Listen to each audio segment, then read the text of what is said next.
El territorio del Chaco está habitado desde hace siglos por pueblos que tienen en común su amor y respeto por la naturaleza, que le piden permiso al monte para tomar sus hierbas y al río para alimentarse de sus peces. En la riqueza de sus lenguas no hay lugar para conceptos como propiedad privada, ni para adjetivos posesivos como mío o tuyo.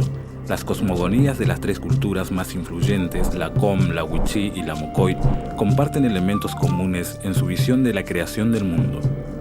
Es como la primera página del libro de la vida, ¿no? Es la creación del hombre y que es nosotros llamamos Nayagdiwa, que significa el mayor, el primero en la vida. Era un árbol que llegaba, era tan alto el árbol que llegaba hasta la tierra. Del cielo nace el árbol para abajo. Y por ese árbol, por ejemplo, llegaban todas las almas a la tierra. Por ese mismo árbol a la tierra, porque la tierra era un paraíso, era hermoso. Y las almas se bajaban y se alimentaban en la tierra y luego subían. Pero un día se violó y se rompió la norma de convivencia. Entonces unos hombres se rían y se burlaban de una anciana que no cazaba nada, que no podía alimentarse. Y la anciana empezaba a pedir a los hombres cazadores y no le daban, se burlaban. Pasaron varios días, entonces la anciana se cansó y se convirtió en un insecto roedor. Empezó a roer, a cortar el tronco del árbol, ¿no?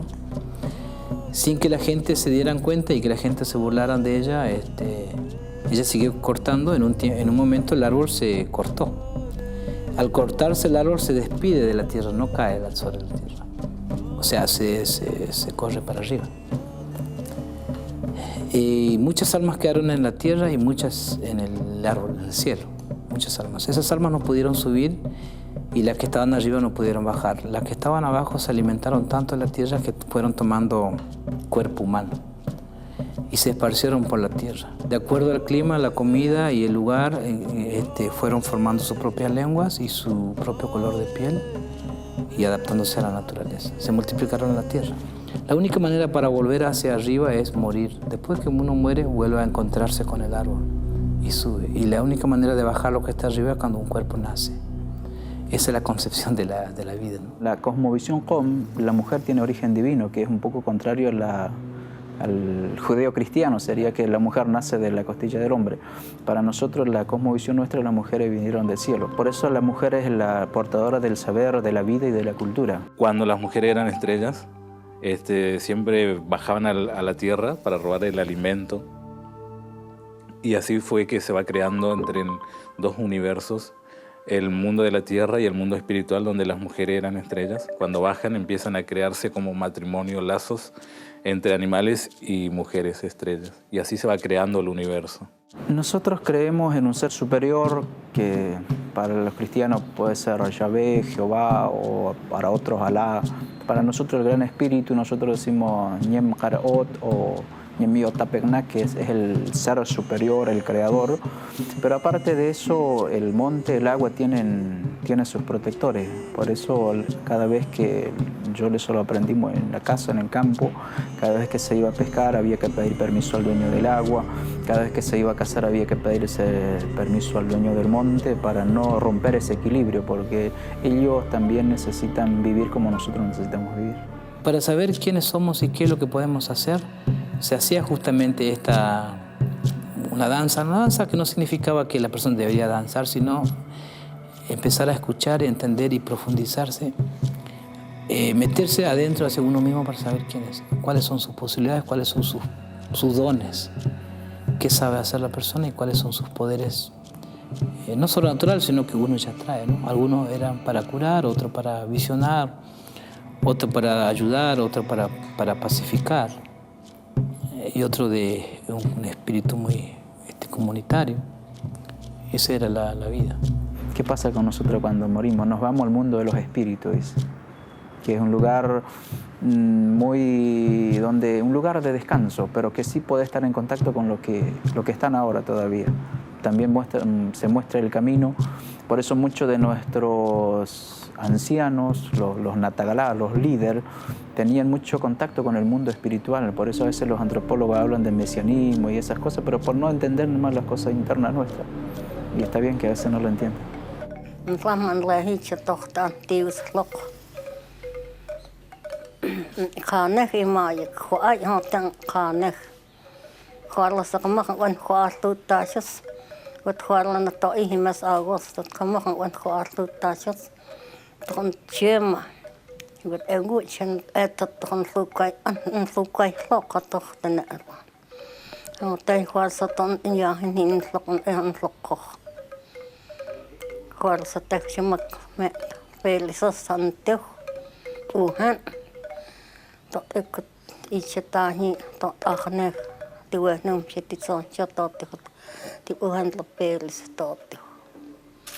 Para nuestra cosmovisión o nuestra filosofía de ver la vida, el tiempo es uno solo. Nosotros no armamos un tiempo, o la sociedad o las personas se organiza su tiempo. Nos organizamos, pero el tiempo en sí es uno solo. Por lo tanto, nuestra lengua se fundamenta en eso. Y al igual que el día, por ejemplo, es uno solo. No existe varios días, solamente un solo. El día que se apague el sol, se acabará el día, digamos. Nosotros no alcanzamos a vivir un día porque lo que vemos es la sombra de la tierra, que es noche. Eso todo es transmitido en la lengua cuando nuestros ancianos hablan. La sonoridad de los bosques y su fauna fue la primera invitación a la música, a la expresión musical de los pueblos originarios, que hoy se renueva en las voces del coro Toba Chelalapí y en la fusión de sonidos de Tonolec.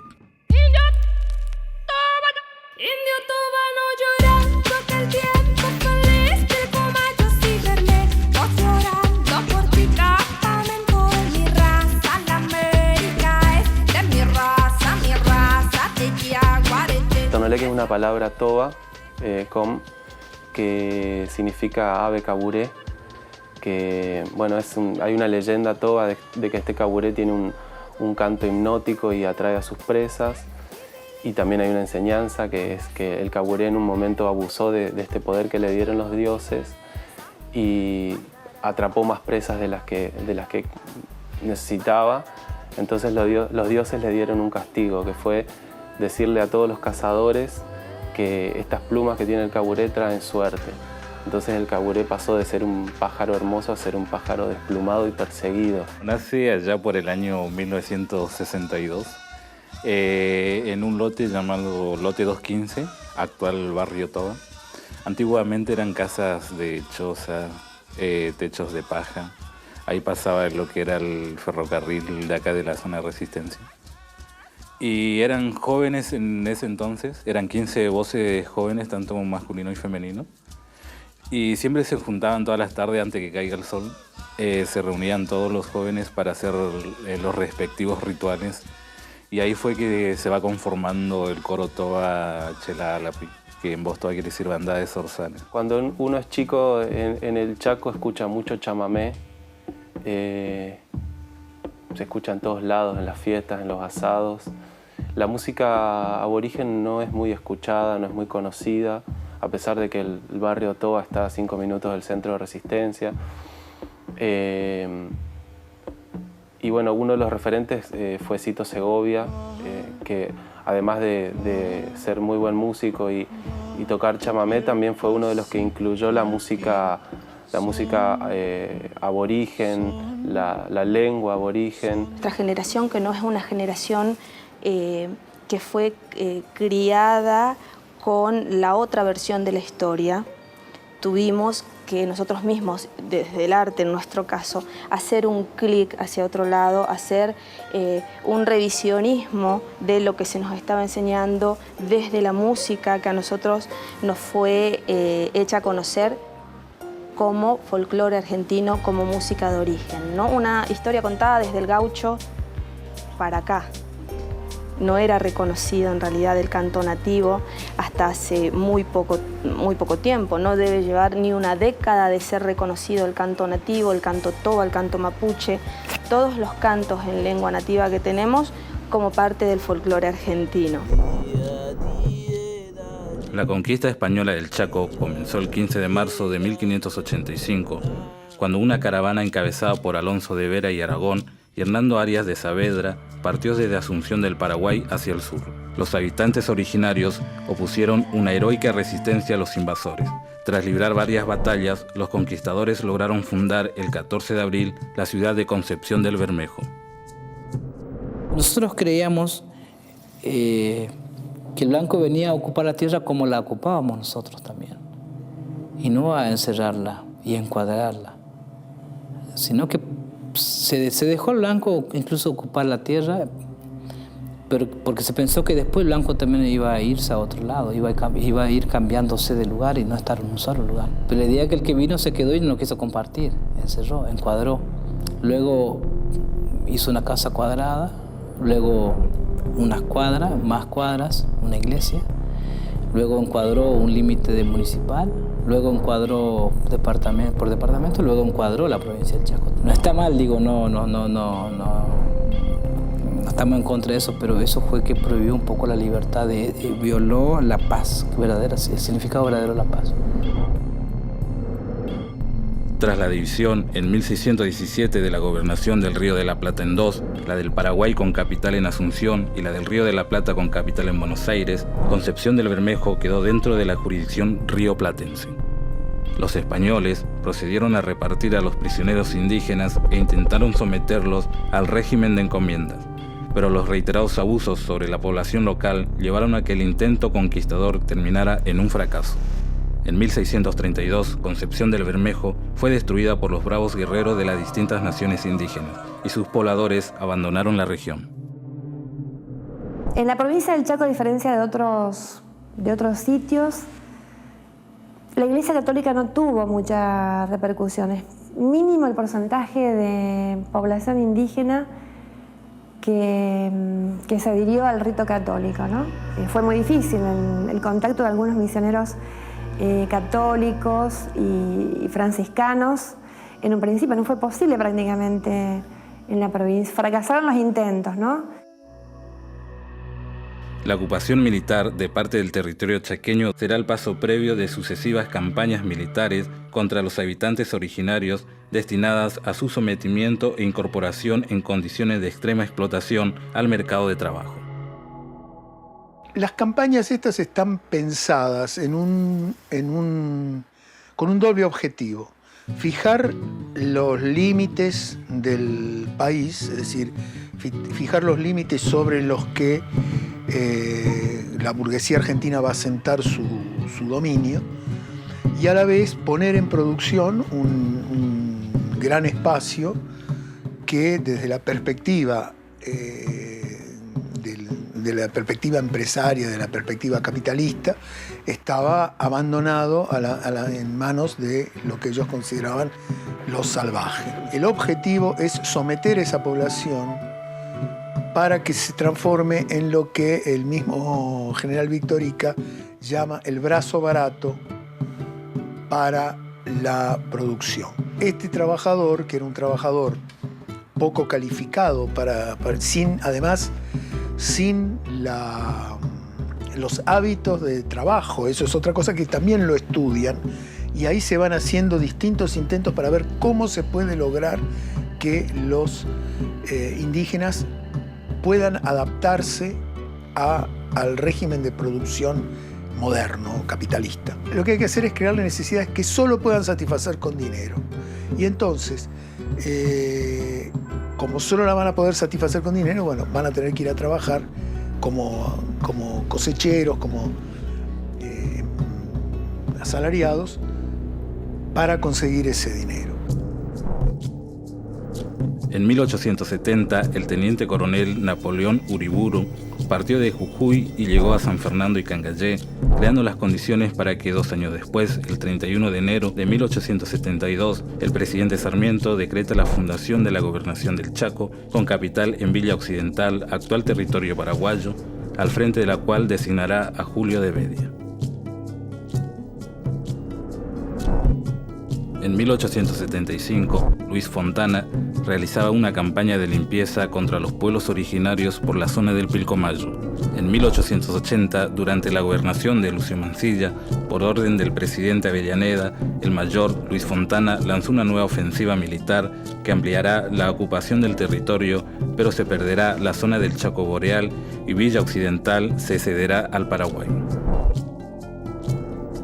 Se lanzaron sucesivas ofensivas militares que culminarán en 1884 con la campaña del general Benjamín Victorica, quien convirtió a la gobernación en territorio nacional con la pérdida del territorio de Formosa, quedando bajo la conducción de Manuel Obligado.